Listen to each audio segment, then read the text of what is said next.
Kamooltan hordoftoota keenya kun barii miidiyaa neetworkiidha. Anis Abdulhakiim Ahmad Hussein. Haala yeroo ammaa kana Oromoo fi Oromiyaa keessatti deemaa jiruu fi biyya akka waliigalatti Itoophiyaa keessatti filannoon biyyoolessa Itoophiyaa yeroodhaaf akka darbuun barbaachise akkasumas sababni isaa maali dhukkuba yeroo ammaa kana addunyaa raasaa jiru walqabatee filannoon biyyoolessa Itoophiyaa akka darbuuf torbee kana keessa mariileen garagaraa ministeerotaa fi dhaabbilee siyaasaa biyyattii wajjin taa'amaa akka ture. Kunis qabxiileen afur mootummaadhaan dhihaachuu isaaniiti. Qabxiilee afran keessa tokko tokkoon irratti yaada kennadha. Kunis maali? Tokko barri hojii heeraan kenname osoo hin xumuramin manni marii bakka bu'oota ummata diigamuu kan jedhudha jechuudha kan dhiyaate. Inni lammataa labsii yeroo muddamaa labsuudha. Inni sadaffaan immoo heera mootummaa fooyyessuudha. Inni afraffaan keeyyata heeraa irratti hiikaa heeraa mootummaa gaafachuu kennuudha kan jedhudha.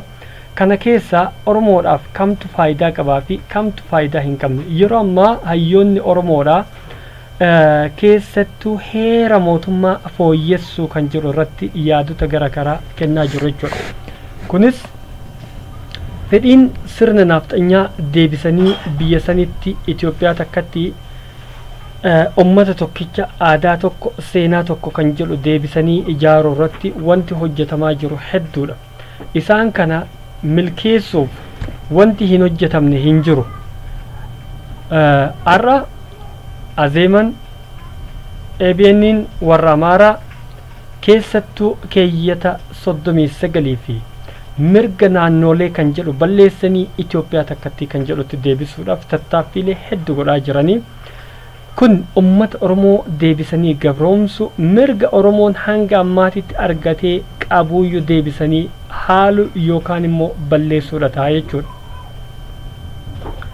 Egaa Oromoon qeerroo fi qarreen Oromoo waggoottan afran darban lubbuu isaanii qaalii kan itti wareegan qabeenya hedduu kan itti barbadaa'e namoonni hedduu ilmaan Oromoo qabsaa'onni hedduu kan qaamaa itti hir'atan sirna nafxanyaa deebisanii ijaaruuf miti. Oromoo fi Oromiyaa kiyyoo gabroonfattuu jalaa baasee biyya isaa irratti nagaa fi tasgabbiin bilisummaa fi walabummaan biyya isaa jiraachuudha.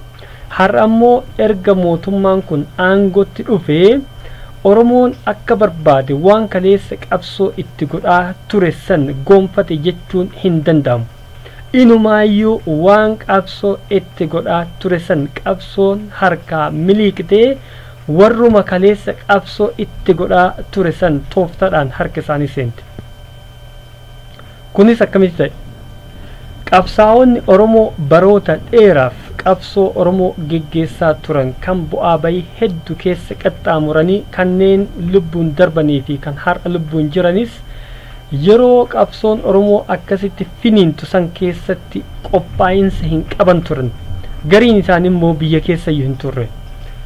Warroonni oppoziyoon yeroo sanitti biyya turee fi caasaa mootummaa gabroonfattuu wajjin hojjetaa turan afaan sabaa tahanii gabbahanii dubbachuun akka ummanni Oromoo qabsoo isaa isaanitti irraanfatu godhan keessatti qabsoon Oromoo miliixe kun eenyuufuu ifa galaadha.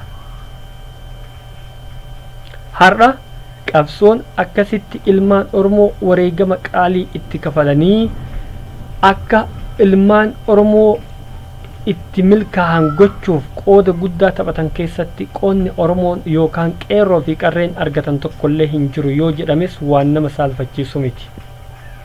Kunis kanaan osoo jiruu sirni nafxanyaa deebisee akka ilaalcha kaleessa abbootiin isaanii biyya tana itti bulchaa turanitti deebisuuf sochiilee gurguddoo godhaa jiran. Sochiin kun hin milkaa'aa fi hin milkaa'u waan jiru immoo adeemsa keessa itti dhufa. Oromoon qabsoo isaa kan godhaa tureef sirna nafxanyaa ofirratti deebisee aangessuuf osoo hin taane ofii isaatii biyya isaa irratti nagaa fi tasgabbiin jiraachuuf bilisummaan badhaadhinaan jiraachuuf malee sirna kana deebisuuf miti. Oromoon dammaqee sirna kana ofirraa heerri mootummaa fooyya'u bu'aa addaa Finfinnee irraa argata kan jedhu san akkasitti tahee akka hin hafne ummanni Oromoo qabsaa'onni Oromoo dhaabbileen siyaasaa Oromoo jabaatanii seerri kun yoo kan fooyya'u taate akka Oromoo hin miinetti akka bu'aa Oromoo qabaatutti malee sirna nafxanyaa deebisee akka Oromoo irratti aangessu akka biyya san deebisee Oromoo gabrummaa kiyyoo sirna nafxanyaa jala hin galchine irratti hojjechuutu barbaachisaadha. Kanarratti gadi fageenyaan yoo hin hojjetin Oromoon haaraatti qabsoo eegaluun isaa waan hin hafne. Egaa har'aaf kanuma jedha yeroo yerootti deebinee wal hubachiifna. Oromoon bilisoomuu qaba, gabrummaa jalaa bahuu qaba, sirna nafxanyaa Amaaraatiin buluu hin qabu. Biyyiti biyya waloo hanga jedhamtetti biyya federaalizimii haqaatiin bultu hanga jedhamtetti egaa maqaafillee haa ta'u seerri tumamee jiru sun deebisee kan Minilik yookaan immoo kan Hayila Sillaaseetti akka hin deebine ummanni Oromoo dammaqiinsan irratti hojjechuudha qaba jedha. Egaa barii miidiyaa neetwork irraa kan hangammaatti yaada haala yeroo irratti isinii kennaa ture ana Abdulhakiim Ahmadii waan hordoftaniif galatoomaa isiniin jedha. Haala yeroo irratti wal jala buunee yookaan immoo hordoffiidha waan deemaa jiru wal biraan geenna. Egaa yaanni har'aaf qabu kanumaa waan hordoftaniif galatoomaa isiniin jedha. Biyyi keenya Oromoo fi Oromiyaan kiyyoo nafxanyaa jalatti kufuu hin qabdu. Of taanee wal taanee gabrummaa jalaa bahuu qabna jedha.